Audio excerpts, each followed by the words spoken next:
Hi everyone, my name is Karen, this is my channel Rather Be Reading, and today I'm bringing to you a recent reads video.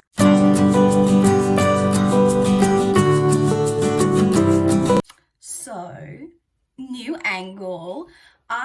This week, finally, after more than 5 years of having a channel, bought a tripod, just a cheap one off eBay. It doesn't actually go tall enough for me to film standing up, but I recently got a desk in this room, and so I was able to set the tripod up on the desk and get kind of this angle, which means I can sit in a chair and I don't have to sit on the ground, and I can use the table to like place books and things on that I need to like grab throughout filming. The only issue with this particular spot is that my window is kind of back here as opposed to previously it was like more in front of me, but I have been considering moving this desk to actually over to this side of the room, so the desk is actually in front of the window.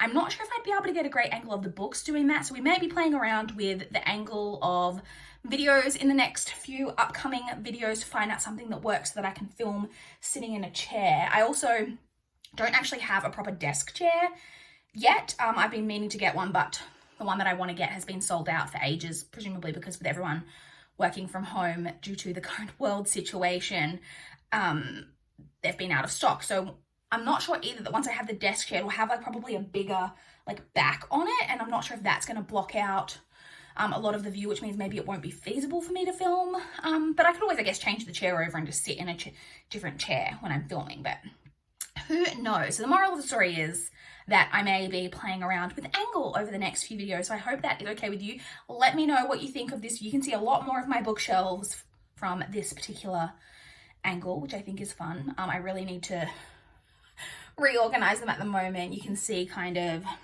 I don't know where I can move. If you can see like this particular shelf like here is like just got things like shoved into it at the moment, but you can't really see that because that's where my body is. So anyway, recent reads. It has been a week since I last checked in for a recent reads.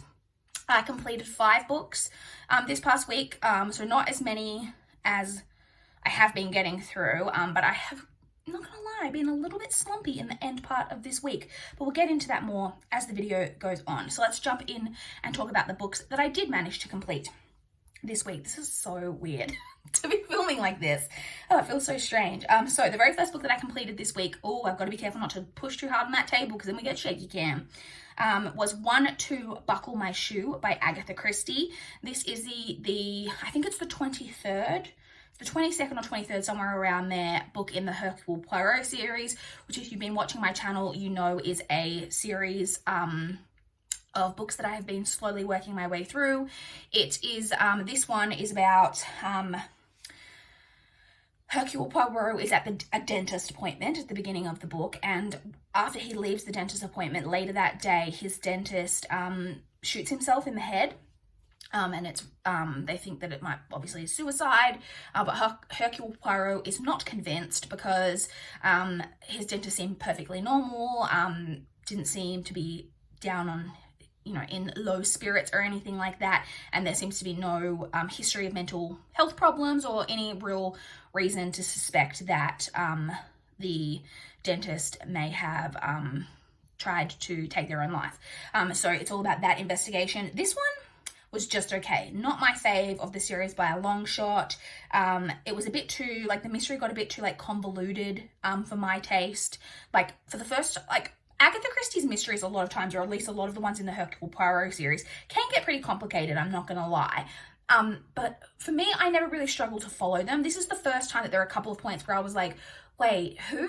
And like, how did that tie into that? Like I was a little bit confused in parts, I'm not gonna lie. So definitely not my favorite of the series, and I ended up giving it 3 stars. Also, I can show you guys that I filled, I like to show you guys every now and again my reading notebook. So that was the last page of my Lion King Let's Be Weird Together notebook. And so I've started a new notebook, and I'm using this one that's got this like more simplistic like flower design. It says super important on it. So that's the new notebook that I'm using in case you're interested.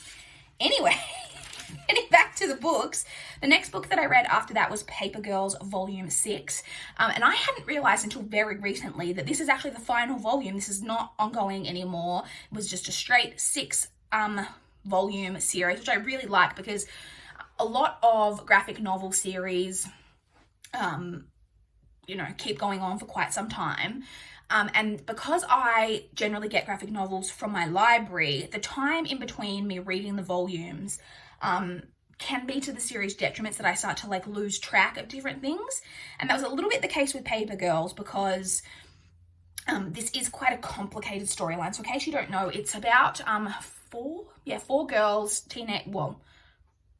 I think they're 12 or 13, and it's like the night before Halloween. They have a paper route, and they are delivering papers, and some weird shenanigans go down. It's very sci-fi, and so it kind of follows that. So I would recommend, like I said, this series is complete now. I did enjoy the series. I would recommend checking it out. And like I said, now that it's complete, if you have a way to like get all of the volumes, like, you could just binge through it, in a couple of hours and complete the whole series, which is really great now that, like I said, it's complete. I did like the ending. Like I said, this series overall just has a lot of really great stuff in there about friendship, which I really, really like. I liked the ending. I thought it was maybe a little bit anticlimactic, but for the most part, I really enjoyed it, and I gave the final volume 3.5 stars. I then read Ashley Bell by Dean Koontz. So this is a book that I bought secondhand ages ago. I read through my books chronologically, so I've had this for probably about 4 years. And I didn't remember almost anything about it. So I went into this pretty blind, and it's a strange book. It's really long as well. It's almost 600 pages. So this is about a girl, not named Ashley Bell. It's about a woman named Bibi, who at the start of the novel is in her early 20s when she gets diagnosed with this really rare and aggressive form of brain cancer, and is given basically, there's no surgery, does very little. Surgery does nothing. Surgery won't do anything. Radiation and chemo will only give her a little bit more time, but may not give her any great quality of life. And, it's not curable. It's very aggressive. She's only got like 12 months tops to live, the doctors are telling her. So you get that right at the start. However, a couple of weird things happen, which I won't go into. And then she wakes up and she's completely cured. All of a sudden, the cancer's gone. She's totally fine. And when she then has a session straight after kind of she gets out of the hospital with having this miraculous recovery, she has a session with this kind of psychic or medium type of person, and they get a message from beyond that says that the reason that she was spared was to save a life, and it is that she must save Ashley Bell, and she doesn't know who this person is, so on and so forth. This has a lot of speculative twist to it, and I don't even really know what genre I would put this in. I think the main genre that this is shelved as on Goodreads is thriller. Would I agree with that? I mean, it's kind of more like, it's not your typical type of thriller. It's more suspense, horror, like suspense, mystery, horror-y, science fiction-y, like a lot of different kind of things. And at first, I was enjoying it. At the beginning, I was very intrigued. I was like, what's happening? The speculative twists were kind of, I was like, what's going on with this? This got really confusing, very complicated. It got too weird. I thought this, it was like the author went down this path, and then halfway through, it was like the author was like, I don't know where to go with this anymore, kind of. And then I didn't like the way, I didn't like the ending and the way that it, all kind of tied up. I also feel like there were a lot of stuff in here that it's just like the type of story where there's speculative stuff kind of put in and then it's never explained. And sometimes that works, but I don't think it worked in this story. I really feel like the reader needed to be given more to explain. And I don't want to go into what I wanted to explain because it's kind of spoilery maybe, but I didn't love this. In the end, I gave it 2.5 stars. Like I said, but I did finish this entire book this week, and it was almost 600 pages. So I read that. I'm trying to put it down very gently on the table to not shake the camera. I then listened on audio to Autobiography by Christina Lauren. This is YA LGBT romance. It is about a boy who is bisexual. On the page, bisexual, very much owns his bisexual identity, and is part of is it a summer or is it just school? I'm not sure if it's in the summer or if it's just part of the normal school year. It's part of this writing course at his high school, and there is a boy who was in it the previous year in the same course and was like one of their great success stories because he went on, because the whole point of this course is it's like 12 weeks and you write an entire novel in this 12 weeks. And the guy from the previous year wrote this book in this 12 weeks and it went on to be published and he's been quite successful. And he comes back to be like a mentor as part of this course, and it's about the romance between the two of them. However, it gets a little bit more complicated because this is set in Utah where there are a lot of Mormons, and the mentor character, Sebastian, is his family are very devout Mormon, and so obviously that creates a lot more complications because the Mormon church is not known for being particularly supportive of LGBT people or relationships. So I really liked this. I really liked the romance and I liked the two main characters. I don't think, so this is very popular, like this has huge amounts of 5-star ratings on Goodreads. I don't think I connected to it quite as much as a lot of other people did, but I did still really, really enjoy it. I think it's a really like important type of story. I think there's a lot in there about, you know, obviously acceptance and accepting yourself and how to accept yourself when the people who are closest to you maybe don't accept you, and all of that, and also how to continue on maybe in your faith if your faith doesn't support who you are as a person, and like how that can affect your faith. A lot of stuff in there about that. There is like one particular scene that I thought was really, really well done, about a person like really discovering themselves. I won't go into too much more about it apart from that. This is narrated on audio, by the way, by Deacon Lee and Kyle Mason. Really, really enjoyed it. Like I said, I don't think I loved it quite as much as a lot of people did, but I did really think it was a really well done book, and in the end I gave that 4 stars. I then read Honeymoon Alone by Nicole Macaulay. This is a book that I received a digital copy in exchange for an honest review from NetGalley. So this is one that when I was approved for it had already been published. So this book was actually published back in December of 2019. So it is out and is available for you guys to pick up. And I haven't heard a single person talk about this, but I think this should be a lot more popular. So this is a romance. And it's about a girl who at the start is at her sister's wedding. And so I had the plot of this very confused when I first talked about this. I think when I hauled this, when I first was approved for it, I butchered the synopsis completely. I thought it was about a girl getting jilted and then going on a honeymoon alone. That's not what this is about. She's at her sister's wedding, and there's a psychic at the wedding, and the psychic gives her some message about taking chances or something like that. And she basically just like, so her sister is very like type A and had basically 2 options for everything in the wedding. She had like 2 venues, 2, you know, everything. She had 2 honeymoons booked. And the honeymoon that the sister doesn't end up using, the day after the wedding, the main character gets a call from this hotel in London, this like honeymoon hotel, and is basically like confirming the reservation.